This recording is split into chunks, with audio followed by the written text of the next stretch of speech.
Sir काय सांगणार आज लोणावळ्यामध्ये कशासाठी एकत्रित आलात आणि काय तुम्ही इंटरव्ह्यू घेत?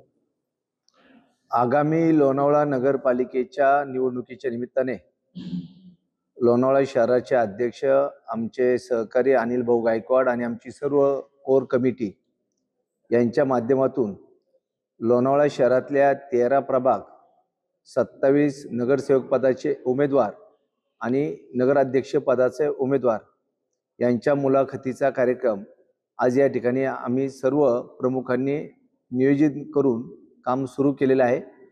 येणाऱ्या निवडणुकीच्या निमित्ताने भारतीय जनता पक्ष लोणावळा शहरात त्या ठिकाणी निवडणूक लढण्याचा निर्णय या ठिकाणी आम्ही सर्वजण करत आहोत आणि त्या माध्यमातून नगराध्यक्ष आणि नगरसेवक पदाचे उमेदवार कमळ चिन्हावर आम्ही निवडणुकीसाठी उभे करणार आहोत। पण काय सांगणार, युती होणार होती तुमची सुनील शेळकेसोबत म्हणजे राष्ट्रवादीसोबत, मात्र कुठे फिसकटली? भारतीय जनता पक्षाची पहिल्या दिवसापासूनची भूमिका अत्यंत स्पष्ट आहे। युती करायची असेल तर मावळ विधानसभेच्या स्तरावर युती झाली पाहिजे। युती फक्त एकट्या नगरपालिकेपुरती होणार नाही ही भूमिका आम्ही पहिल्या दिवशी त्या ठिकाणी दिली, परंतु त्याच्यावर कुठल्या पद्धतीचा प्रतिसाद तालुका म्हणून आम्हाला मिळालेला नाही।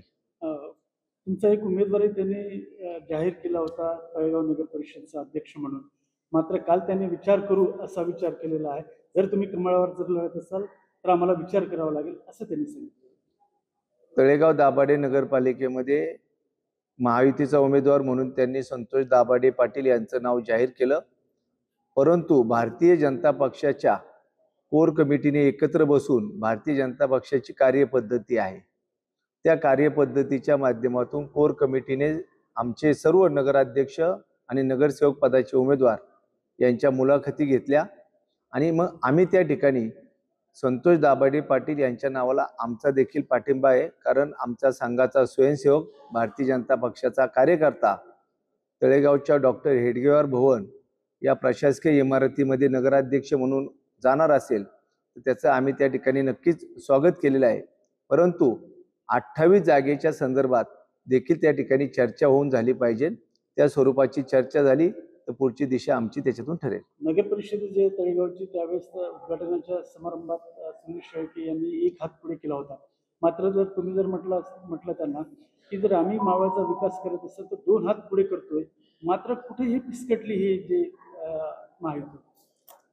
त्यांनी जाहीर कार्यक्रमात सांगितलं, आम्ही देखील त्या पद्धतीने सकारात्मक भूमिका घेतलेली आहे, परंतु त्या संदर्भात जर तालुक्याच्या पातळी युतीची चर्चा होत नसेल तर पुढे जाणार कसं हा प्रश्न आहे। आणि आमच्या सर्व कार्यकर्त्यांची भावना तीच आहे की मावळ विधानसभेच्या स्तरावर जर ही चर्चा झाली तर नक्कीच याच्यातून पुढे जाता येईल।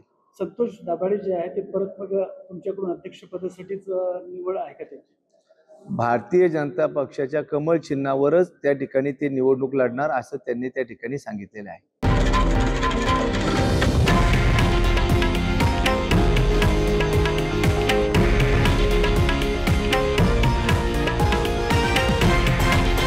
हे आहे देशातील नंबर 1 न्यूज नेटवर्क आणि आपण पाहत आहात TV9 मराठी, एकमेव।